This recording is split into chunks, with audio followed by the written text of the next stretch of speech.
Today we're going to be talking about the miracle of self-discipline. And it's interesting, I got a phone call from a publisher recently, and they just had a publishing meeting and talking about books that they wanted to bring out.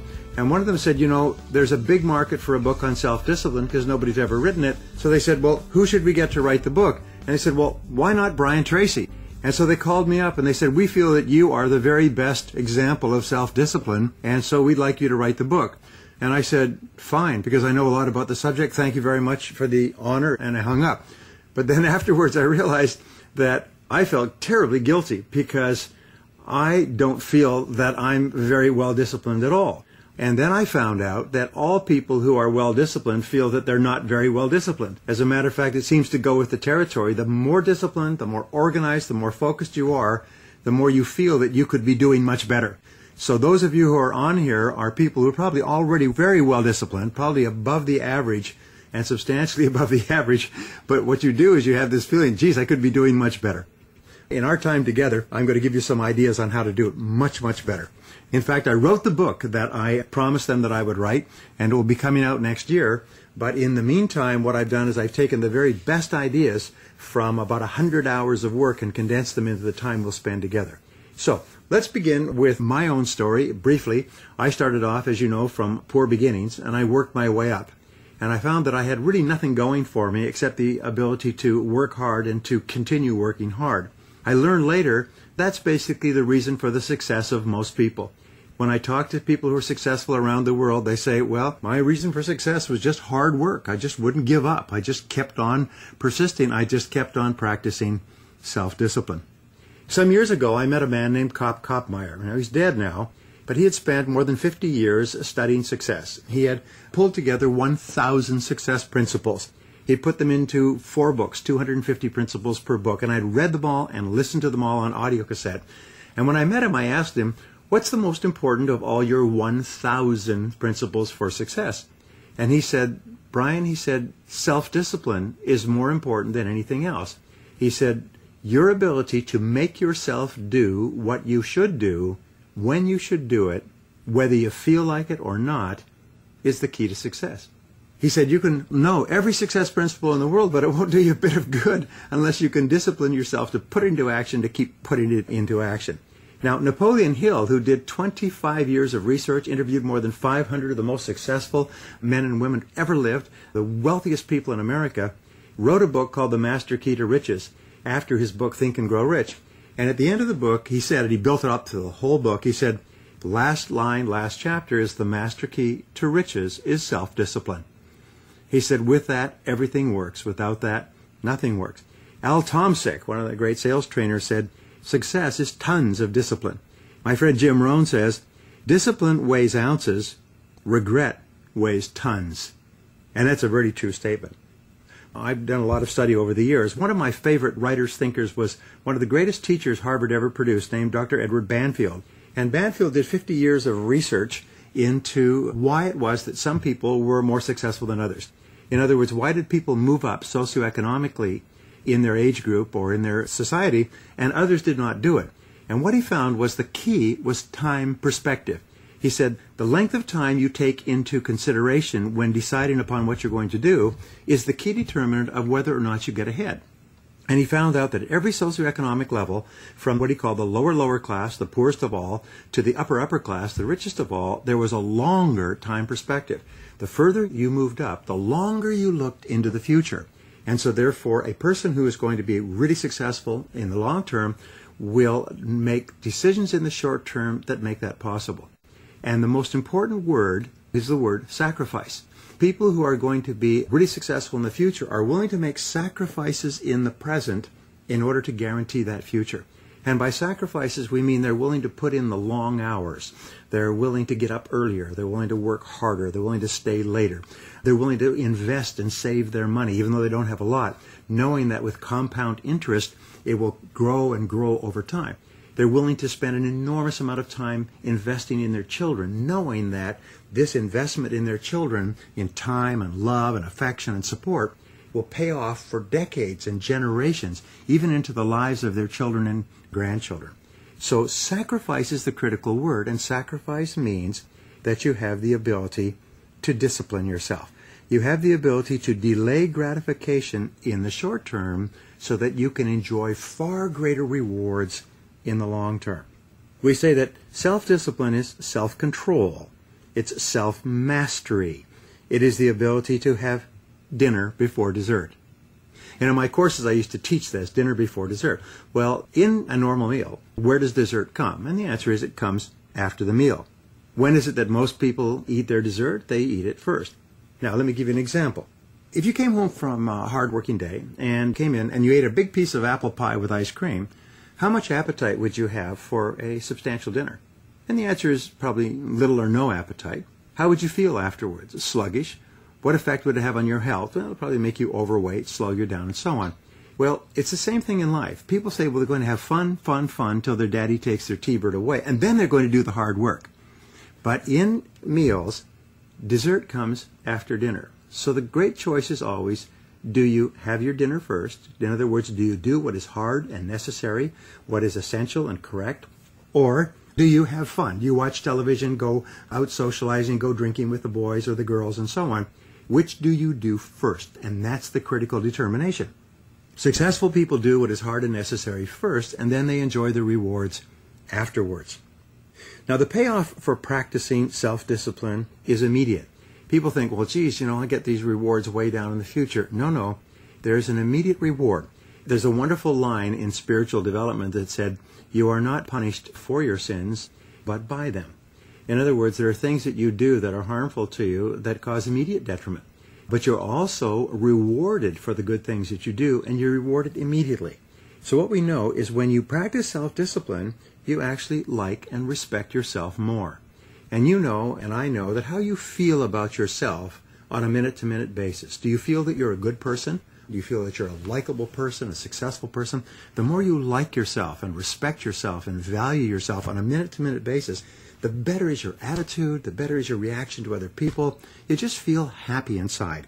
And wonderfully enough, when you practice self-discipline, when you exert yourself to do what you know you should do, even though there's endless temptations to do something fun and easy, when you discipline yourself to do it, your self-esteem goes up. You actually like yourself more. Your self-image improves. You actually see yourself as a better person. And of course, as you know, your self-image determines your performance. The person you see in your mind will be the person that you will be on the outside. And the wonderful thing is when you practice self-discipline, especially in exercise, for example, but even in hard work, your brain releases endorphins. And endorphins are called nature's happy drug. And it actually makes you happy to practice self-discipline, to take control of yourself and make yourself do the right thing and complete it. You feel good about yourself in the moment. And of course, the effect that it has on your future can be tremendous. Now, fortunately, self-discipline is a habit that you can learn with practice and repetition.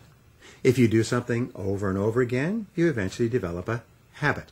The difference between successful people and unsuccessful people is successful people have success habits. And the most important success habit they have is the ability to make themselves do what they know they should do at this time. And wonderfully enough, if you practice it over and over again, it finally locks in. Now, many people get into the habit of taking the easy way out, looking for shortcuts, and so on. So they actually get into a comfort zone of doing things that are harmful to their long-term future.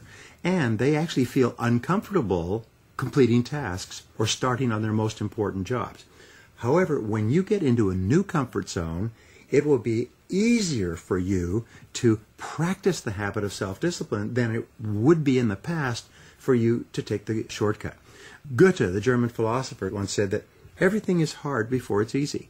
Everything is hard before it's easy. So developing the habit of self-discipline is hard. And be patient with yourself because you slip back all the time. All your life, you'll be slipping back. All your life, you have to fight this battle. You never get it to the point where it's locked in forever. Every morning you get up and that alarm goes off and you say, do I sleep a little longer or do I get up? Every time you look at a list of things to do, you say, do I start with the most important thing? As they say, do the worst first. Or do I do something that's fun and talk to a friend or make a phone call? You've got to fight this battle every single day. But every time you fight and win, you feel better about yourself. Well, it only takes about 21 days, they say, to develop a new habit. So you can lock in the foundation of the habit simply by practicing self-discipline every single day without exception for 21 days. Now, some years ago, a businessman named Herbert Gray did a long-time study, it was kind of his project, to find out what he called the common denominator of success. What would be the common denominator of success? And he spent 11 years studying the literature, interviewing people, reflecting on it, and he finally wrote a little pamphlet. And the pamphlet has been handed around for years and years, and you don't need to get it because I'll tell you what's in it. He said the common denominator of success was quite simple. He said, successful people, he found, make a habit of doing what unsuccessful people don't like to do. And of course the logical question is, well, what is it that unsuccessful people don't like to do? Well, it turned out to be the same thing that successful people don't like to do either, but they do it anyway because they recognize that that's the price of success. A simple thing like exercising, going for a run or a walk at the end of the day. Well, do people like to do this? Do we look forward to exertion and perspiration and sweating and straining and everything else? No, we don't look forward to it, but we do it because we recognize that this is the price of looking and feeling fit, trim, living a long life, taking good care of our bodies, and so on. So remember, the same things that unsuccessful people don't like to do are things you don't like to do either. Many years ago, I met Rich DeVos personally. You know, Rich DeVos is the founder of Amway, started off selling soap from door to door, and now he's worth about $5.3 billion, according to Forbes. And he was asked a question. He said, well, how do you get over the fact that it's hard to prospect, it's hard to recruit, it's hard to build a business, it's hard to come home after work and work on building your business? He said, you just have to understand this. There's lots of things in life that you don't like to do.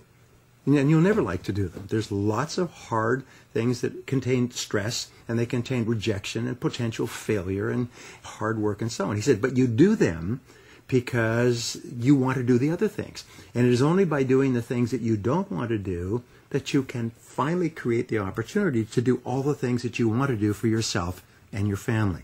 And again, it comes back to our favorite word, sacrifice. Being willing to pay the price in the present to enjoy the great rewards in the future. Now, there are 9 disciplines that you can develop that we'll talk about today. There are 9 disciplines that you can develop that will improve every area of your life. And here's a rule. Every exercise of discipline in any area strengthens disciplines in every other area. Just as if you work out with your full body, that strengthens all your muscles, your heart, your lungs, and so on. Every weakness in discipline also weakens your other disciplines as well. So every time you exert yourself to discipline yourself, to make yourself do something, to control and master your natural tendency to seek the line of least resistance, every time you master that tendency, you feel stronger and better, and you strengthen your ability to discipline yourself in other areas as well. So the first discipline of all is the discipline of clear thinking versus fuzzy thinking. You know, sometimes you've heard me ask, what is the highest paid work in America? What's the most important work in any job or any company? And the answer is thinking. And you know the old saying that some people think they think, and the great majority would rather die than think. But the discipline of clear thinking is the most important because the way you think, the quality of your thinking, determines the quality of your decisions and choices. Your decisions and choices determine the actions you take. The actions you take determine your results. Your results determine the quality of your life. And it all starts with your thinking clearly. Thomas Edison once said that thinking is the hardest discipline of all. It requires real effort to think because, especially today, we are so surrounded with distractions. I'm always amazed when I go down the street or fly or drive as people seem totally immersed in listening to things. They've got devices in their ears and stuff on their cell phone, and they're listening to music in their car, and they're watching television. They simply cannot stop bombarding their mind with sensory input. And of course, when you're doing that, it is impossible for you to think well. To think well requires that you practice a couple of techniques. Now, first of all, as Peter Drucker said, you need to take time to think. You need to create long, unbroken chunks of time. The rule is that fast decisions are usually wrong decisions. Especially fast decisions involving people or money are usually wrong decisions. So if you're going to make a decision that has long-term consequences, then you have to give it a lot of thought. You have to sort of look at it like a beautiful piece of porcelain. You look at it from every single side and think about it carefully. And the more carefully you think about a decision, the better the quality of that decision will be when you finally make it. How many times have you said, you know, if I just thought about that a little bit more, I wouldn't have done it? Or if I just thought a bit better, or I just taken time to think? Well, superior people, through experience and through painful experience, learn to take their time in making important decisions. So one of the very best ways that you can develop the discipline of clear thinking is to sit in solitude for 30 to 60 minutes when you have a major problem or a major issue in your life. Solitude has been discovered and rediscovered throughout all the history of man as the most powerful of all thinking tools. You see, if you can imagine a bucket of water with silt in it, and it's all churned up and you can't see anything, but if you leave the bucket of water to sit for a while, all the silt will drop to the bottom and the water will become perfectly clear. This is what happens for you in solitude. If you sit calmly by yourself with no noise, no distractions, nothing to read, just sit quietly, which takes tremendous discipline the first few times you do it, at about 25 or 26 minutes your mind goes clear. And any problem that you've been working on, the solution just pops into your mind. Any issue that you've been dealing with, the answer just comes to you. It's almost like a miracle. When you practice solitude, you actually activate your superconscious mind and your intuition. And something that you've been having trouble with or wrestling with suddenly becomes clear and you know exactly what to do. Now here's the wonderful thing about solitude. Everybody who practices it will tell you it's incredible. And if you've never done it before, just practice it once. Sometime today, take 25, 30 minutes, take an hour if you can, and just sit quietly by yourself and allow your mind to calm. Sometimes it's called mind calming. And just allow yourself to calm down and think. And the most amazing things will happen. You'll start to make better decisions. You'll start to hear what is called the still, small voice within. And this still, small voice sometimes will shout at you so loudly, you will be amazed. Now here's another way to think better. When you're dealing with any kind of a situation, write down every detail of the problem or situation. Take a sheet of paper, and the rule is think on paper, and write down every detail. How it happened, what's going on, the problems, the concerns, the cost, who's involved. Just write it down, write it down, write it down.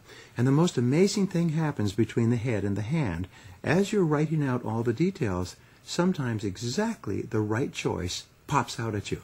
It becomes clear, but you would not have triggered that superconscious solution if you hadn't taken the time to think on paper. You know, Aristotle once said that wisdom, which is the greatest of all human desires, wisdom is the ability to make good decisions, is a combination of experience plus reflection. Experience plus reflection. In other words, you have an experience and then you reflect on the experience and you think about, what does that experience mean to me? How can I use that? What can I learn from it? So reflecting on your experiences, and the best way to do that is to go for a walk. Just going for a walk where you can't listen to anything, don't take an iPod or anything, just go for a walk, 30 or 60 minutes, and just walk. And while you're talking and reflecting upon something that's going on at work or at home, you'll be amazed at the quality of ideas that will come into your mind. To improve your thinking, talk it over with someone else who you like and trust, and give them the details, and ask them to give you their feedback, give you their perspective. Sometimes, especially if you're in a great relationship, the other person can give you a perspective that completely changes your ideas. A good way to think better is to ask, especially if you're frustrated or having difficulties, to ask, what are my assumptions? What am I assuming about this situation that may not be correct? Often with businesses that are in trouble, we say, what is your major assumption? Well, the major assumption is that there is a large market for our product that we're not tapping. Well, could it be that there's not much of a market for your product? Could it be that there's better products at lower prices in the marketplace? Could it be that customer tastes have changed or not what you thought? And this is a hard thing for businesses to accept, that 80% of whatever products or services you're offering will become obsolete sooner or later, and maybe it's happened sooner. So then ask yourself, what if your assumptions were wrong? What if my basic assumptions about this relationship, about this job, about this product or service or this investment, what if my assumptions were wrong? Then what would I do? And here's the key to good thinking. Be open to doing something completely different. Be open to admitting the possibility that you could be wrong, and doing something completely different. And what that does is it opens up your mind and your perspective so you can see all kinds of possibilities that you may not have seen before. So clear thinking is the first discipline, and it is the discipline practiced by the most successful, happiest, and wealthiest people in our society. Now, the second major discipline, my old friend, is the discipline of daily goal setting. The discipline of daily goal setting will change your life. You know, in my one-year Focal Point Advanced Coaching and Mentoring programs, what we do is we say that you will double your income and double your time off within 12 months. And we teach about 50 tools over the course of the year that people can use in all parts of their life. And one of the tools is daily goal setting. And the interesting thing is that everybody who doubles their income and doubles their time off said it was the daily goal setting that did it. Everything else was helpful, but that daily goal setting just revolutionized my life. Why? Well, we know that focus and concentration are essential to success. There are some skills that are helpful to success, but focus and concentration are indispensable. If you cannot focus and you cannot concentrate, then you have to work for someone else who will make you focus and concentrate, who will supervise you. And wonderfully enough, the ability to focus, to be clear about what you want, and then to concentrate single-mindedly on achieving it are both habits or disciplines that you can learn through practice. So you start off in the discipline of daily goal setting. You start off and you ask this question, and this is the big question. What do I really want to do with my life? What do I really, really, really want to do with my life? Why am I here? If I could do anything at all, what would I want to do with my life? And there's a great question that you can use to clarify this. Most people think in a very fuzzy way about what they want to do with their life because they're preoccupied with all of their problems in life. So what you do is you remove all your problems by asking yourself this question. Imagine that I received $10 million cash today, tax-free, in the bank. But at the same time, I got a diagnosis from the doctor that said that you're going to die in 10 years. You'll have superb physical health for 10 years, but you're going to die in 10 years. So if you had $10 million in the bank, which means you had no financial worries, and you had 10 years to live, what would you really want to do with your life? What would you do more of or less of? What would you start up or what would you stop completely? What would you get into or get out of if you had $10 million and 10 years to live? Now imagine no limitations on what you could do or be or have. What I sometimes do is I say use the magic wand technique. Imagine you could wave a magic wand and suddenly you would have all the time and all the money and all the friends and all the contacts and all the talents and all the abilities, and you'd have everything that you would need to be or do anything that you wanted in life. What would you change? Just imagine that for the moment, because most people, again, as I said, become preoccupied with their limitations, with what they don't have, and it holds them back from deciding what they really, really want.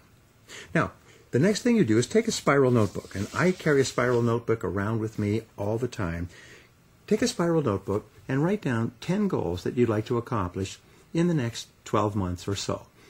Write your goals in the present tense as though they already existed.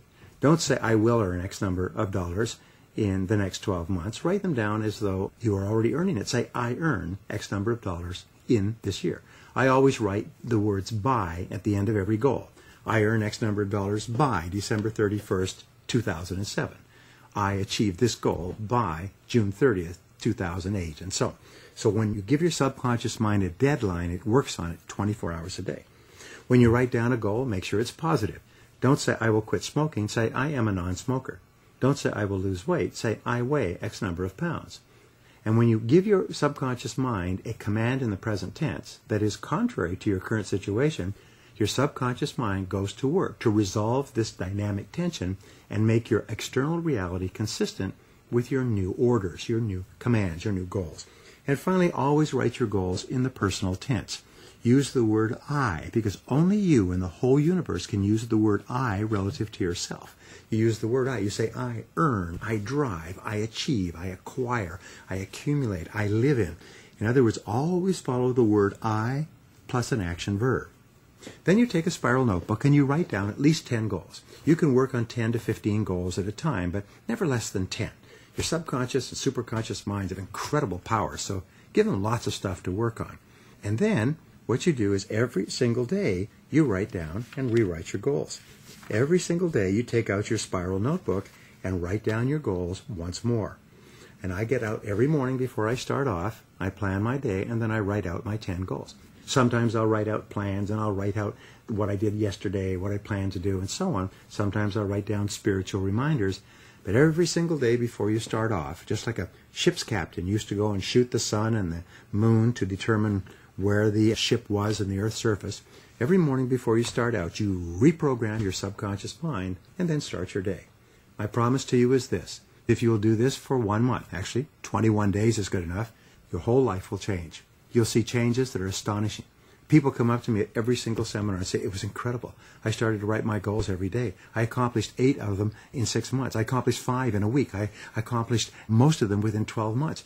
It's transformed my life. So all I ask you to do, if you're not already doing it, is give it a try. Give it a try. I've never met a person anywhere in the world who has ever told me anything except rave stories of what happens when they begin to practice the discipline of daily goal setting. Now, the third discipline is the discipline of daily time management. And of course, we know that. The rule is that every minute spent in planning saves 10 minutes in execution.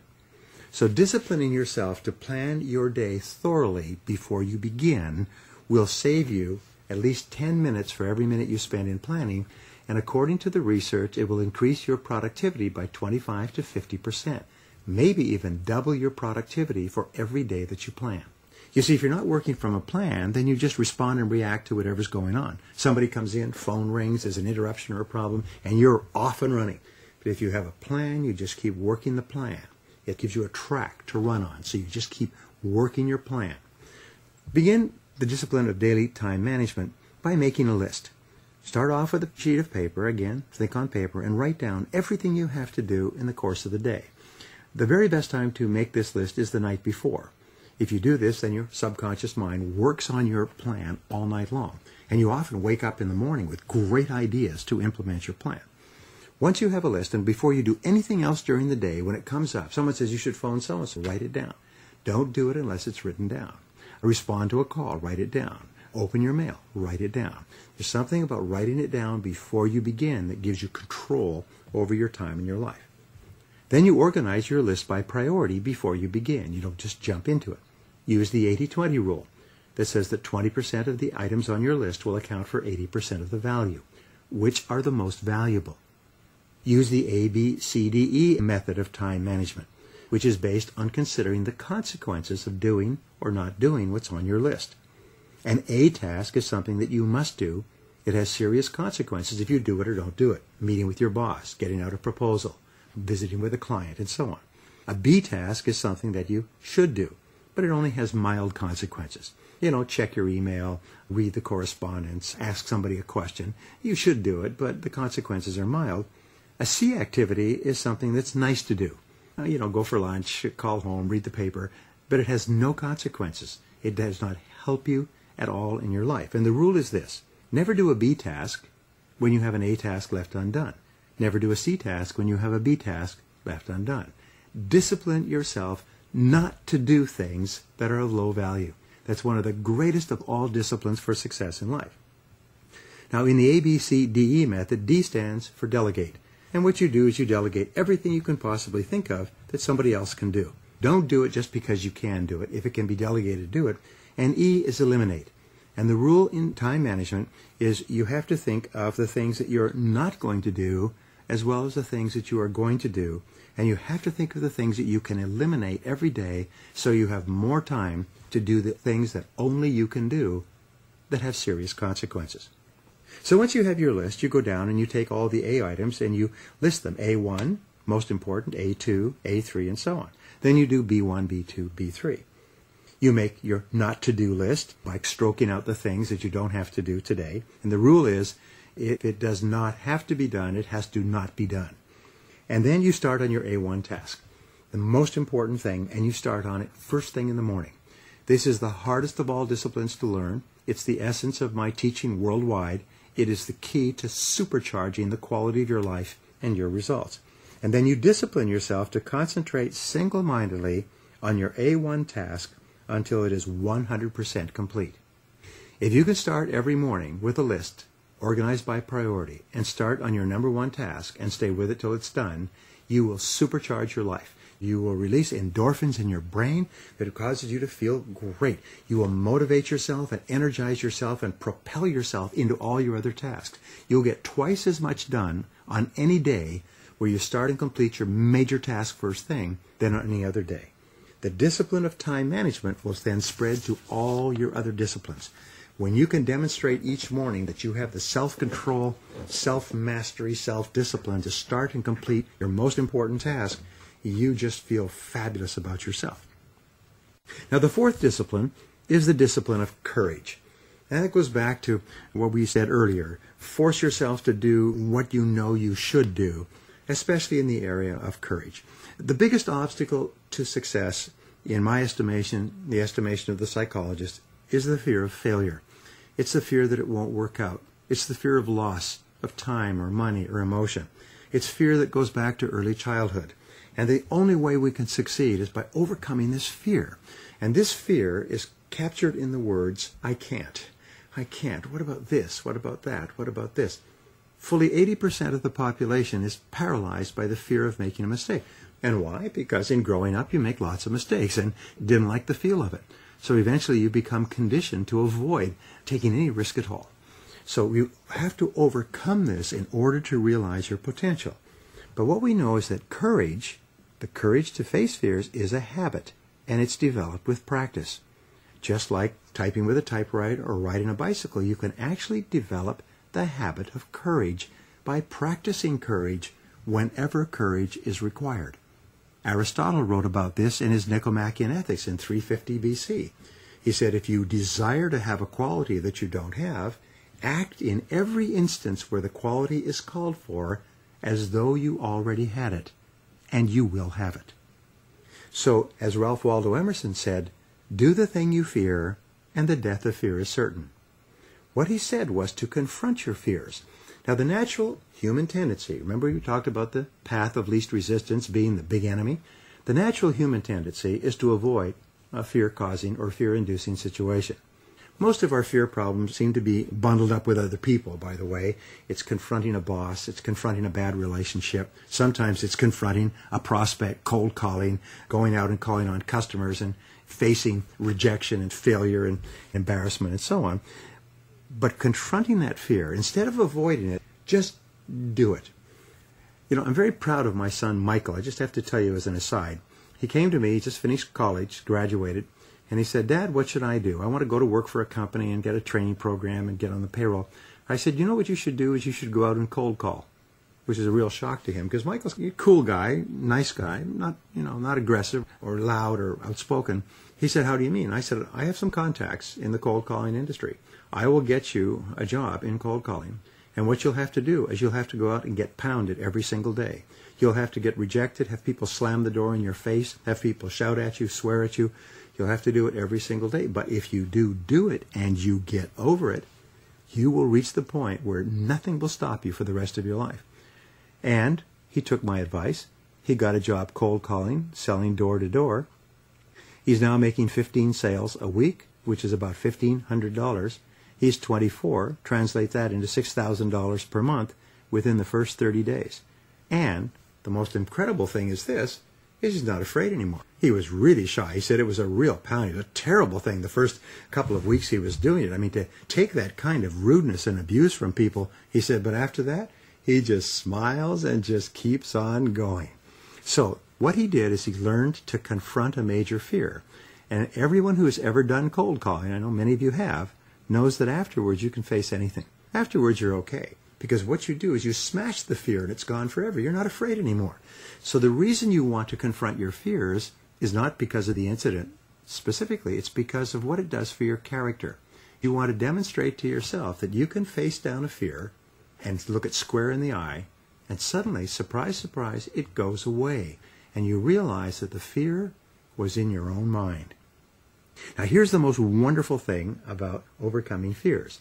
If the fear of failure is summarized with the feeling, I can't, psychologists have found you can actually short-circuit or override the fear by saying to yourself very strongly, I can do it. I can do it. I can do it. I can do it. I can do it. So whenever you're afraid of anything, talking to somebody, confronting someone, dealing with something, say to yourself over and over again, I can do it. I can do it. I can do it. And then just do it. And you'll be amazed the fear disappears. It's almost like, poof, it's gone. So the key is, you're looking at that telephone, to pick up the phone, to cold call, to prospect, just say to yourself, I can do it, I can do it, I can do it, and pick it up and dial. And suddenly the fear disappears. And you do this repeatedly, and eventually you develop the habit of courage. So here's an exercise for you. Identify one fear situation in your life today, and use that as your challenge. Use that as your test case. You say, you know what I'm going to do? I'm going to face this fear down. I'm going to hammer it. I'm going to smash it. I'm going to look it right in the eye. I'm going to deal with it direct, head on, like a car hitting a wall until the fear is gone. And once you've done that, you'll look up and you'll be a different person. For the rest of your life, you'll know that nothing that you're afraid of can stop you. Now, the fifth discipline is the discipline of excellent health habits. Your goal should be to live to be 100 in sound physical health. Today, the average lifespan in America is approaching 80, which means 50% of people will die above that and 50% of people will die below. Since you are smarter than the average, you're more knowledgeable, you're better informed, you're probably going to smash that average and live to be 90, 95, 100 years old. So set 100 as your goal and say to yourself, okay, I want to live to be 100 in great shape. What would I have to do? What kind of shape would I have to be in? What kind of life would I have to live physically in order to get there? So, first of all, design your ideal body. If your ideal body was perfect, in other words, weight, fitness, tone, stretch, flexibility, and everything, if your body was perfect, what would it look like? And make a list of all the things. Remember, when you were a child, your body was perfect. And if your body's not perfect now, it just means that maybe you've forgotten to do a few things or you've done a few things you shouldn't have done. So start off with a clear picture of your perfect body and recognize that that is possible for you. One of the great things to do is look in some of the magazines and cut out pictures of people with beautiful bodies and then put your head, cut off your head from a photograph and put it on that person's body. And then put these pictures around your house so you see it everywhere. So your subconscious is constantly seeing that picture of you in beautiful shape, beautiful condition, and your subconscious starts to go to work. Put it on your refrigerator door.